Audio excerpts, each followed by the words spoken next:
Hello everyone, आज हम cover करने वाले हैं उज़ुमाकी मांगा के चैप्टर 4, 5 एंड 6 को। जैसा कि आप लोगों ने कमेंट किया था कि उज़ुमाकी के आगे के पार्ट को भी लाया जाए, तो इसीलिए उज़ुमाकी मांगा के फर्स्ट वॉल्यूम के आगे के बचे हुए चैप्टर्स को हम इसी में कवर करने वाले हैं। अगर आपको हमारी मांगा और एनिमे एक्सप्लेनेशन वीडियोस अच्छी लगती हैं तो प्लीज चैनल को सब्सक्राइब करना। और अगर आप मांगा पढ़ने के शौकीन हैं तो इन सभी के पीडीएफ्स मैं हमारे टेलीग्राम चैनल पे डाल देता हूँ। आप हमारे टेलीग्राम चैनल को ज्वाइन करके मांगा पढ़ सकते हैं। वीडियो स्टार्ट करने से पहले उज़ुमाकी मांगा के चैप्टर 1, 2 एंड 3 का थोड़ा सा रिकैप ले लेते हैं। उज़ुमाकी के पार्ट 1 में हमने देखा कि कैसे सुइची के डैड को स्पाइरल का शौक होता है और फिर ये शौक उनके जुनून में बदल जाता है। वो अपनी जॉब तक छोड़कर स्पाइरल के कलेक्शन में जुट जाते हैं। उनको स्पाइरल से इतना प्यार हो जाता है कि वो अपनी बॉडी को ही एक स्पाइरल में ट्रांसफॉर्म कर लेते हैं। उनकी वाइफ मिसिस साइटो और उनके बेटे को उनकी बॉडी कुछ इस तरह मिलती है और इससे मिसिस साइटो को काफी बड़ा सदमा लगता है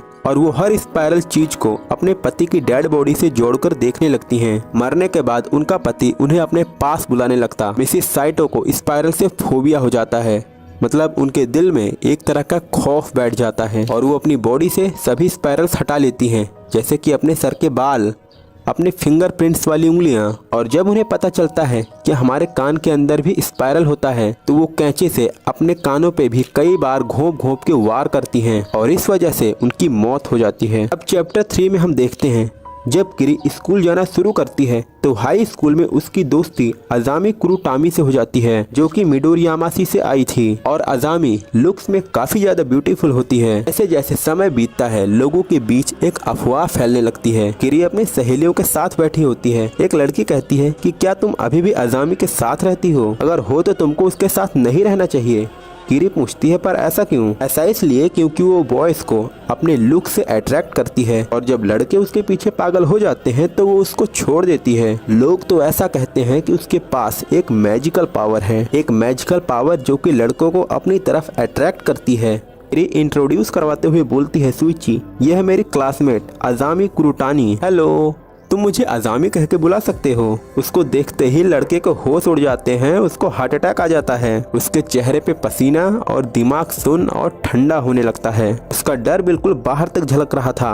वो बोल रहा था दोबारा तुम यहाँ पर मत आना। उस लड़के को बहुत गुस्सा आता है। वो उसको झूठी बोलते हुए उसके फेस पर तेज से पंच करता है और अब वो स्पाइरल और भी ज्यादा बढ़ चुका था। लड़की हंसती है और बोलती है, क्यों, अब तुम्हें क्या हुआ? और वो लड़की उस लड़के को कुछ इस तरह अपने अंदर खींच लेती है। वो लड़का ना जाने कैसे उस स्पाइरल में धीरे धीरे समाने लगता है और एक समय ऐसा आता है कि वो स्पाइरल खुद उस लड़की को ही अपनी बॉडी में समा लेता है। अजामी कुरुटानी अब सर से लेके पैर तक पूरी खत्म हो चुकी थी। कहानी अभी आधी से भी ज्यादा बाकी है, तो वीडियो को बिल्कुल भी स्किप मत करना और लास्ट तक पूरा देखना। आसमान में हम चारों ओर देखते हैं कि दाह संस्कार का एक धुआं छाया हुआ है। किरी का भाई कहता है, हे किरी ये क्या है? किरी कहती है, हाँ, जब से सुइची के डैड का फ्यूनरल हुआ है तभी से उसी दाह संस्कार की वजह से ऐसे धुएं आसमान में बनते हैं। मित्सुओ वो देखो, वो ड्रैगन फ्लाई पॉन्ड की तरफ गिर रहा है। दोस्तों इमेज में आप देख सकते हैं कि किस तरह एक क्रिम्सन का धुआं एक पॉन्ड में धीरे धीरे सेटल हो रहा है। किरी की मॉम आती हैं और बोलती हैं कि तुम दोनों इस तरह उसको ताकना बंद करो और अंदर आओ। वैसे तुम्हारे फादर कहाँ हैं? किरी अपनी मॉम को बताती है कि डैड तो भट्टी में काम कर रहे हैं और शायद पूरी रात करने वाले हैं। मांगा पेजेस में हम किरी के डैड को देखते हैं जो कि अकेले एक सुनसान जगह पे भट्टी में काम कर रहे हैं और उनको अचानक से भट्टे के अंदर काफी अजीबोगरीब चीज दिखती है जिसको देखकर उनकी आंखें फटी की फटी रह जाती है। तभी पीछे से उनकी वाइफ आती है और कहती है, क्या मैं आपकी थोड़ी मदद करूं? पर वो उसके लिए मना कर देते हैं और कहते हैं ये काम मैं अकेले ही करूंगा। वो उनको समझाती हैं कि अगर तुम ऐसे लगातार काम करते रहे तो तुम्हारी तबीयत बिगड़ सकती है, लेकिन वो उनको डांट कर भगा देता है। अब सोचो इस काम में इस बूढ़े आदमी को क्या ही इंटरेस्ट आ रहा होगा। किरी के डैड का ये काफी अजीब बर्ताव था जो कि इससे पहले इन्होंने नहीं देखा था। किरी देखती है, ये क्या? डैड की भट्टी में से जो धुआं आ रहा है वो भी स्विल कर रहा है। फिर हम देखते हैं अगले दिन मिडोरियामासी में एक क्रिम्सन एक्सिबिशन होता है। मतलब आप एक तरह से समझ लो चीनी मिट्टी के बर्तन, आर्ट या फिर चिकनी मिट्टी, ऐसा ही आप कुछ मान लो। और यहाँ पे मिस्टर गोशिमा के आर्ट स्टाइल को देखकर हर कोई हैरान रह जाता है। इनका ये वाला आर्ट स्टाइल पिछले वाले स्टाइल से बिल्कुल अलग था, काफी ज्यादा इंटरेस्टिंग। और मिस्टर गोशिमा को खुद नहीं समझ आ रहा था ये सब कैसे हुआ। ये सारे नॉर्मल पॉट्स एंड प्लेट्स थे, लेकिन इसको भट्टी में डालने के बाद ऐसा क्या जादू हो गया। और इस टाइम उन्होंने एक नई क्ले का भी यूज किया था। मिस्टर गोशिमा बताते हैं कि ये सब एक तरह का केमिकल रिएक्शन है जो कि भट्टी के अंदर हुआ और अपने आप से हुआ। ये एक तरह का नेचुरल प्रोसेस है और उसके अंदर इन्होंने फायरिंग इफेक्ट भी देखे थे। एक लेडी पूछती है, बाय द वे आपने क्ले कौन सी यूज की थी? पर ये मिस्टर गोशिमा इसको एक सीक्रेट ही रखना चाहते हैं। मिस्टर गोशिमा उसमें से एक सिंगल पीस को भी नहीं बेचते और जिस तरह से उन्होंने अपने आर्ट को शो किया था वो भी प्रैक्टिकली पॉसिबल नहीं है। किरी पूछती है, डैड पर इस तरह के पैटर्न्स नेचुरली किस तरह फॉर्म हो सकते हैं? तभी किरी का भाई उन आर्ट में किसी पर्सन का फेस दिखता है। किरी बोलती है, मुझे भी दिखाओ किधर है? और दोस्तों वो फेस कुछ इस तरह का था। अब सोचो इस तरह का फेस कैसे बना, और वो भी मिस्टर गोशिमा के आर्ट में। और ऐसा सिर्फ एक ही जगह नहीं है, अलग अलग जगह भी हमें फेसेस देखने को मिलते हैं और यहाँ पे हमें एक वुमेन का भी फेस देखने को मिलता है। किरी देखते ही पहचान जाती है, ये तो सुइची के मॉम एंड डैड हैं, इनकी मौत हो चुकी है। और इतना ही नहीं, यहाँ पे दो और फेसेस भी हैं उन सिटीजन्स के जिनकी मौत अभी फिलहाल में हुई है। किस तरह का कोइंसिडेंस है, मरे हुए लोगों का चेहरा एक आर्ट में दिख रहा है और जिसने उसको बनाया है उससे पूछा जाता है कि ऐसा कैसे हुआ, तो वो अपनी बेटी को जवाब देता है, इसके बारे में तो असल में मुझको भी नहीं पता। और वो कहता है क्रिएमिक्स अर्थ और फायर से बनती है और साथ में कुछ लकड़ियाँ जो कि एक तरह से नेचर का काम है। अपनी तरफ से तो हम अपने हाथों से पूरा प्रयास करते हैं, लेकिन कभी कभार ये कुदरत अपना अलग करिश्मा दिखाती है जो खुद हमारी कल्पना से परे हो। लंच का टाइम होता है। किरी सुइची के लिए लंच बनाती है और किरी जो कि अभी भी स्कूल नहीं जा रहा था और ढंग से उसका कुछ खाना पीना भी नहीं चल रहा था, तो इसलिए वो खुद ही उसके लिए लंच बनाती है। उसकी मॉम कहती है कि अगर ऐसा है तो उसको पेट भर के खाना चाहिए, उसको डिनर पे तो बुलाओ। तो अब शाम को जबरदस्ती खींचते हुए किरी सुइची को अपने घर पे लाती है। रास्ते में लड़का ड्रैगन फ्लाई पॉन्ड के बारे में बात करता है। किरी पूछती है कैसा पॉन्ड? का बताता है कि वो पॉन्ड स्पाइरल से इन्फेक्टेड है। लेकिन चलो, सुइची घर पहुंचता है। किरी की मॉम कहते हैं, सुइची तुम्हारी जो मर्जी वो खाओ। किरी कहता है, थैंक्स मिसेस गोशिमा, तुम काफी भूखे होंगे, खाना खाओ। सुइची कुछ इस तरह खाने पे टूट पड़ता है, लेकिन खाते खाते वो अचानक से उछल जाता है। किरी कहती है, सुइची क्या हुआ? वो बोलता है, ये प्लेट, आप जरा इस प्लेट का डिजाइन देखो, इस प्लेट के अंदर चक्कर ला देने वाली चीजें हैं। उसके डैड बताते हैं, ये तो मैंने स्पेशली सुइची के लिए बनाई है, पहले ये प्लेन थी, फिर मैंने इसको ऐसा डिजाइन दे दिया। सुइची कहती है, पर आप इसको ऐसी ट्विस्टेड थिंग्स वाले डिजाइन कैसे दे सकते हैं? उसके डैड बताते हैं, यही तो वर्क ऑफ आर्ट है, मुझे लगा सुइची को ये पसंद आएगा। सुनो, तुम्हारे डैड को आर्ट की असली समझ थी। मुझे आज तक वो बात याद है जब उन्होंने कहा था creamics is the art of the spiral. Artist बनने के लिए उन्होंने ही मेरे को सबसे ज्यादा इन्फ्लुएंस किया है। सुइची कहता है, सर पर ये क्ले आप कहाँ से लाए? उसके डैड बताते हैं, ड्रैगन फ्लाई पॉन्ड से। क्या आपने ड्रैगन फ्लाई पॉन्ड से मड का यूज किया? ये सुनने के बाद सुइची का मन बिल्कुल खराब हो जाता है, वो उल्टियां करता उस घर से भाग जाता है। अब आप देखो आगे मांगा पेजेस पे हम क्या पढ़ते हैं। उसकी मॉम कह रही है कि वो इतना ज्यादा ओवर एक्टिंग क्यों कर रहा था। किरी कहती है कि उसको उस प्लेट में खाना नहीं खाना चाहिए था जो कि ड्रैगन फ्लाई पॉन्ड से बनी थी। ऐसा भी हो सकता है कि उस क्ले में मरे हुए लोगों का भी कुछ पार्ट हो। बिना किसी हेजिटेशन के उसके फादर ड्रैगन फ्लाई पॉन्ड से अपने आर्ट के लिए मिट्टी खोद के लाते हैं। उसके डैड अब दोबारा अपना काम स्टार्ट करते हैं। किरी मना करती है कि डैड अब आप ऐसा दोबारा मत करो, लेकिन फाइनली उसके डैड किल्न को यानी भट्टी को जला देते हैं और अब 6 दिन और 6 रातों तक ऐसा ही होता रहेगा। यहाँ पे एक कॉटेज है जहाँ पर इनको जाना सख्त मना था। फिर ऐसे 2 दिन बीत जाते हैं।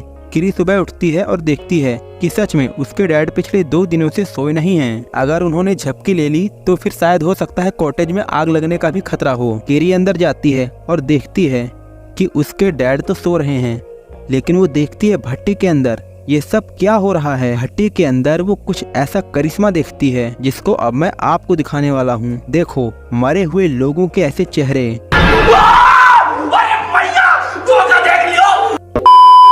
वो लोग जिनका अस्तित्व मिट चुका है, उनके मरने के बाद उनका चेहरा हमें आग में दिखाई पड़ रहा है। उनके मरने के बाद उनका चेहरा इस तरह नेचर अपने आप क्रिएट कर रही है। वो सभी चीख रहे हैं, चिल्ला रहे हैं। ये सारी चीजें देखकर, ऐसा करिश्मा देखकर कोई भी घबरा जाए, जैसे कि इस समय किरी घबरा चुकी है। पर तभी उसके डैड की आंखें खुलती हैं और वो चिल्लाते हैं कि मैंने तुम्हें यहाँ आने से मना किया था, फिर तुम क्यों आई? और चिल्ला चिल्ला के उसको वहाँ से भगा देते हैं। लड़की बेड पे आके लेट जाती है, लेकिन उसके दिमाग में अभी भी वही सारी बातें चल रही थी। वो चेहरे जो कि मदद मांग रहे थे, हीट, हेल्प मी, सुइची उन सभी को एक दर्द और पीड़ा का एहसास हो रहा था। लड़की से ये सब और ज्यादा बर्दाश्त नहीं किया जाता।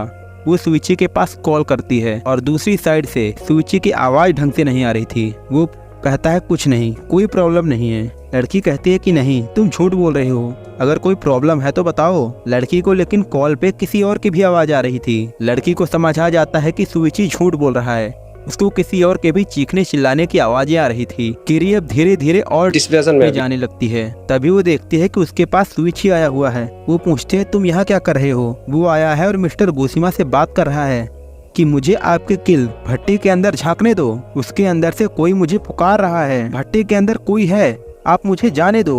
उस जलती हुई भट्टी के अंदर जरूर कोई मेरा अपना है। उसकी आवाज बिल्कुल मेरी माँ जैसी है। पर मिस्टर गोशिमा कहते हैं कि ऐसा बिल्कुल भी नहीं है और वो उसको अंदर जाने से मना करते हैं। सुइची को फिर से आवाज आती है। वो कहता है उसके अंदर से तो मेरे डैड की भी आवाज आ रही है। अब मिस्टर गोशिमा तो उसको अंदर जाने नहीं दे रहे थे, तो इसी वजह से सुइची एक पत्थर उठा के भट्टी पे दे मारता है और पत्थर मारते ही भट्टी टूट जाती है और भट्टी के अंदर से कुछ इस तरह के पैटर्न्स बाहर आते हैं। और ये तो पैटर्न भी नहीं है, ये तो उन लोगों के चेहरे हैं जो कि मर चुके हैं। और कुछ इस तरह हमें इनके चेहरे देखने को मिलते हैं। सुइची और उसके डैड बाहर आते हैं, लेकिन कॉटेज में आग पकड़ लेती है। किरी की मॉम शुक्र मनाती है कि हमने सिर्फ भट्टी ही खोई, और किरी के डैड इस बात का शुक्र मना रहे हैं कि उनका क्रिएशन का आर्ट अच्छे तरीके से पक के बाहर आ गया। अब यहाँ से चैप्टर 5 स्टार्ट होता है। कुरुजुचो में घर कुछ इस तरह होते हैं, कुछ इस तरह एक रो में, कुछ साइड बाय साइड ओपन होते हैं तो फिर कुछ नई बिल्डिंग के बीच में छुपे होते हैं। रास्ते में चलते चलते किरी को आवाज आती है कि मैंने तुमसे कहा था कि उससे दोबारा मत मिलना। और एक लड़के और एक लड़की को दो आदमी पकड़ के एक दूसरे से दूर कर रहे हैं और ये दोनों ही लवर्स हैं। ये लड़का कह रहा है कि बस मेरे को आप एक बार उससे बात करने दो, और आदमी कह रहा है तुम मेरी बेटी से दोबारा मिलने की कोशिश भी मत करना। देखो, ये पापा की परी तुम्हारे मनहूस परिवार में तो नहीं जाने वाली। योरिड, चलो मेरे साथ।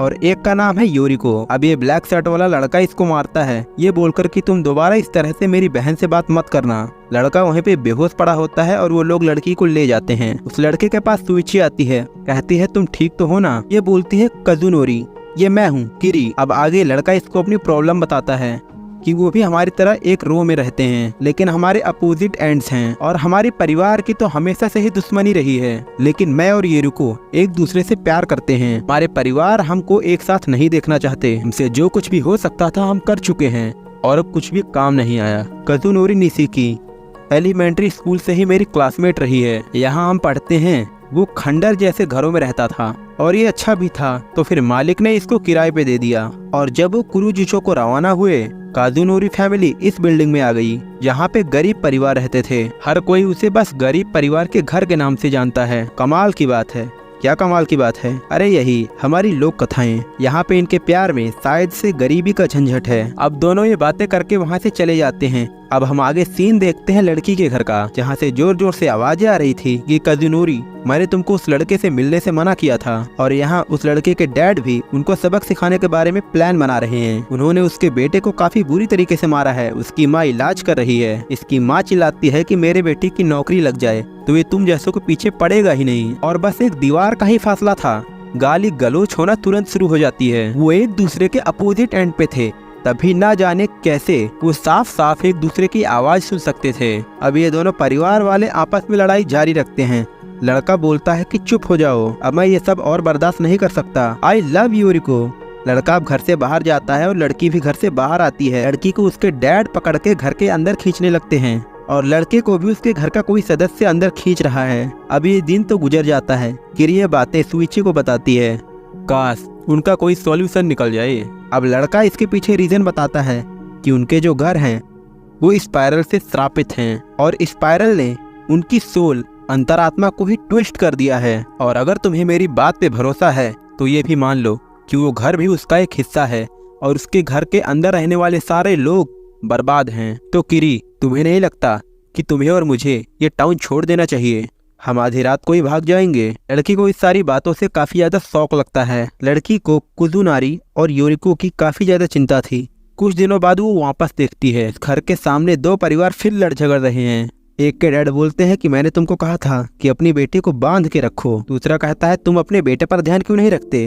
अब एक लेडी किरी को देखकर थोड़ा खुशी हो जाती है, लेकिन इनकी लड़ाइयाँ अभी भी जारी थी। इसमें से एक बोलता है कि कजुनोरी को उस लड़की ने अपने जाल में फंसा लिया है, तो दूसरा परिवार वाला बोलता है कि नहीं, फंसाया है तो उस लड़के ने, और वो दोनों गायब हो चुके हैं। अब ये सभी स्प्लिट हो जाते हैं। अब इनमें से किसी को अगर वो मिलते हैं तो इसी स्पॉट पे मिलके आके सबको बताएंगे। अब तक रात हो चुकी थी। हम देखते हैं कि एक जंगल सा घर है और वहाँ पे ये लड़का और लड़की एक साथ बैठे हैं। तभी लड़की को अचानक से एक आवाज आती है। वो देखकर हैरान हो जाते हैं, ये क्या? दो सांप आपस में कुछ इस तरह हैं, आपस में लिपटे हुए हैं, इंटरट्विन्ड हैं। ये देखने में काफी ज्यादा डरावना था। ये बिल्कुल ट्विस्टेड थे, बिल्कुल उनके पेरेंट्स की तरह। लड़की कहती है कि ये तो लड़ाई कर रहे हैं। लड़का कहता है कि नहीं, ये लड़ाई नहीं कर रहे, ये तो कुछ और कर रहे हैं। अब वो लकड़े के अंदर से कुछ इस तरह चले जाते हैं। अब हम देखते हैं कि उस घर को ढूंढते ढूंढते वहाँ पे किरी पहुँच जाती है। अब यहाँ पे ये दोनों प्यार की बातें कर रहे होते हैं। लड़का कहता है कि मैं बस तुम्हारे साथ रहना चाहता हूँ। लड़की कहती है कि मैं भी तुम्हें कभी छोड़कर नहीं जाऊंगी। लड़का कहता है तो क्या बस हमें भाग जाना चाहिए? कहाँ? एलो?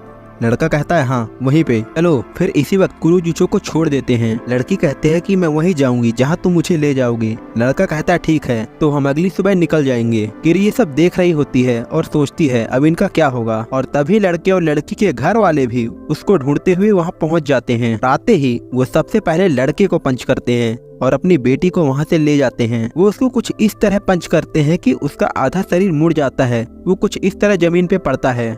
किरी आती है और कहती है कि शायद से भाग जाना ही तुम्हारे लिए बेस्ट ऑप्शन होगा। क्या मैं तुम्हारी कुछ हेल्प कर सकती हूँ? लेकिन यहाँ पे जो हम सबसे हैरत अंगेज चीज देखते हैं वो है इस लड़के की ट्विस्टेड बॉडी। देखो एक मुक्के में ही सासी का कैसा हाल हो गया। उस टाइम पे उसने ध्यान नहीं दिया, लेकिन उसकी बॉडी ऐसी ही हो चुकी थी। अब अगले दिन सुइची और किरी एक जगह मिलते हैं। लड़का कहता है कि वो सच में आने वाले हैं। लड़की कहती है हाँ, उन्होंने मुझे प्रॉमिस किया था, हम उनको स्टेशन तक कंपनी देंगे। का कहता है ये अच्छा रहेगा। और अब दूर कहीं से वो दोनों भी भागते हुए आ रहे होते हैं। लड़की पूछती है क्या हुआ? लड़का बताता है कि हमको स्टेशन पे परिवार वालों ने देख लिया और हमारे पीछे वो पड़े हुए हैं। अब वहाँ पर उसके परिवार वाले पहुँचते हैं, उसको रोकते हैं। नॉनसेंस, रुक जा। अब भागते भागते ये लड़का और लड़की पैर टकराने की वजह से एक जगह गिर जाते हैं। अब यहाँ पे फिर ये लोग लड़के को मारने पीटने लगते हैं। एक आदमी कहता है मुझे तुम्हें एक बात समझाने के लिए कितना मारना पीटना पड़ेगा?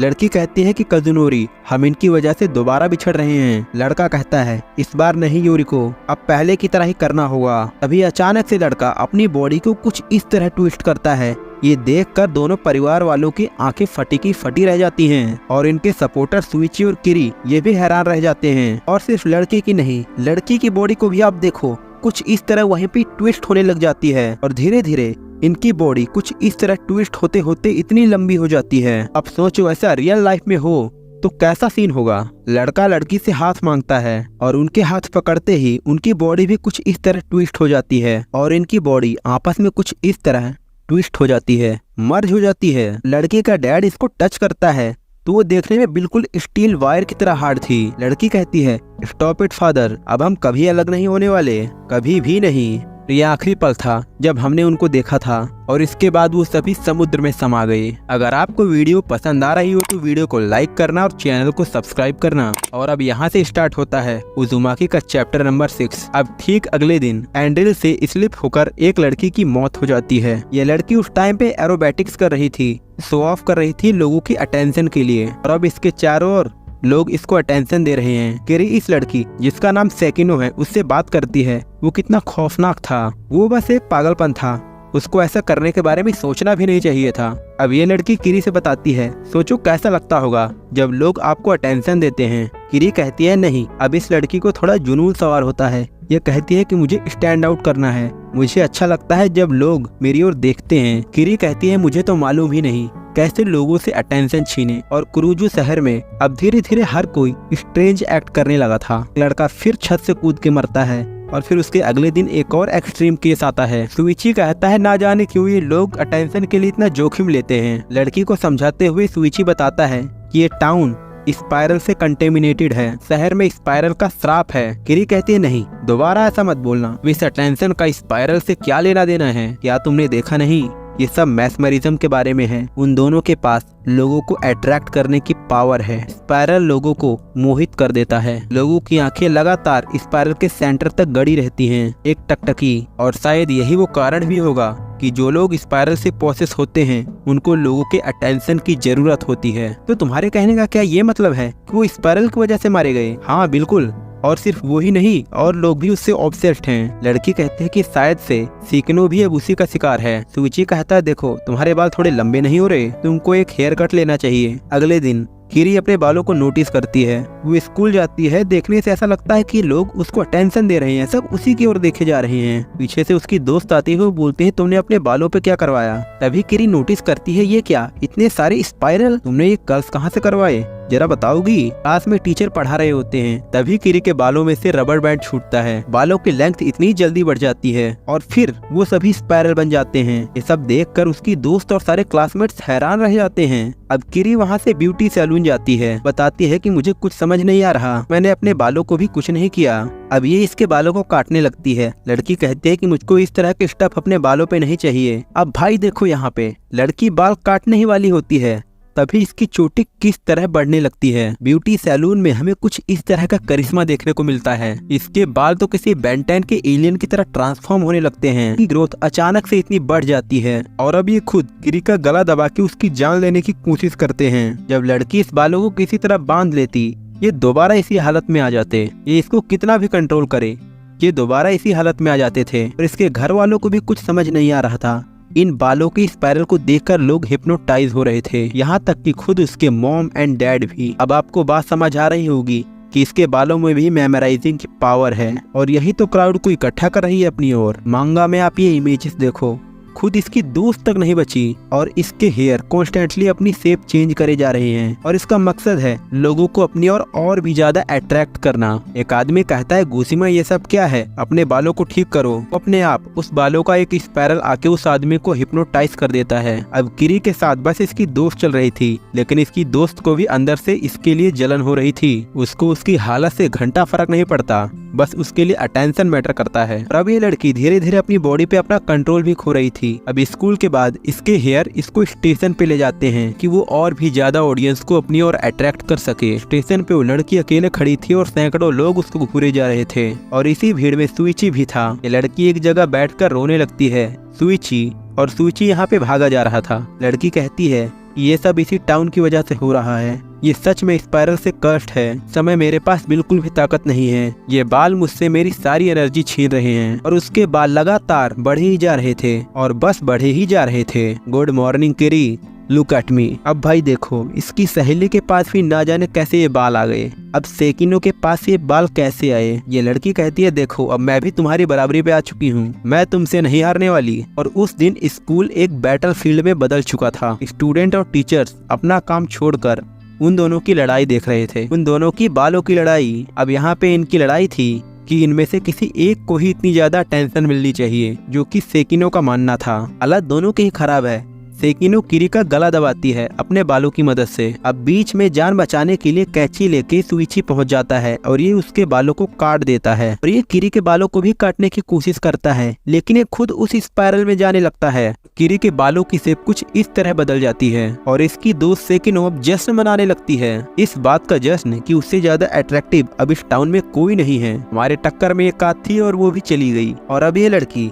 सबको अपनी ओर फॉलो करवाती है, सबको एक तरह से अट्रैक्शन में बांधकर अपनी ओर ले जाती है अपने साथ। और ये लड़का सुइची, जो कि अब तक इसके बालों में ही था, किसी तरह कैंची से उसके बाल काट के बाहर आता है। लड़की को भी होश आता है, पूछते हैं सुइची क्या हुआ। लड़का कहता है कि तुम पूरी तरह से थक चुकी हो, उन बालों ने बड़े होने में तुम्हारी सारी एनर्जी खींच ली। हा हा हा। ऐसे बोलते हुए दूसरी लड़की सेकिनो अपने ही चाल में मस्त थी, लेकिन तभी लड़की काफी ज्यादा थकान महसूस करती है और अब अटेंशन का भूत इसके दिमाग से उतर चुका था। लड़की कांपने लगती है, इसकी हालत बहुत खराब हो जाती है और कुछ ही देर में उसकी टांगे पूरी तरह सूख जाती हैं, चेहरा भी किसी मुर्दे की तरह। आप इसके बालों का साइज देखो। सुइची ने किरी को नहीं बचाया होता तो शायद उसका भी यही हाल होता। मांगा के लास्ट पेज में हमें देखने को मिलता है टू बी कंटिन्यू आफ्टरवर्ड। एक स्पाइरल काफी मिस्टीरियस पैटर्न होता है। उजुमा की मांगा के थ्रू जुंजी ईतो ने इस इनाजेमेटिक शेप के सीक्रेट्स को फाइंड करने की कोशिश की है। एक स्पाइरल को समझने के लिए केयरफुली आप उसको ऑब्जर्व करो। और स्टार्टिंग में जुंजी ईतो ने अपने घंटों इसको दिए और इसमें इनको चक्कर भी आते थे। और फिर इन्होंने डिसाइड किया कि ये सारे रेफरेंसेस को पढ़ेंगे, सारे मटेरियल्स जो भी इनको मिले, और इनको लगा कि ऐसी कोई चीज ही नहीं है जो कि इनको खुद को स्पाइरल बना सके। अब यहाँ पे थोड़ा खाना भी खा रहे हैं रिसर्च के बाद। अब यहाँ पे उजुमा की मांगा का वॉल्यूम 1 का एंड होता है। आगे आपको कौन सी मांगा चाहिए आप मुझे कमेंट करके जरूर बताना। और अभी हमारी लिस्ट में टॉमी भी तो है, उसके भी आगे के पार्ट्स लाने बाकी हैं, लेकिन आगे किस पे वीडियो लाई जाए कमेंट करके जरूर बताना। और ग्रुप चैट के लिए हमारे टेलीग्राम चैनल को जरूर ज्वाइन करना। मिलते हैं अगले वीडियो में, तब तक के लिए बाय बाय, सायोनारा।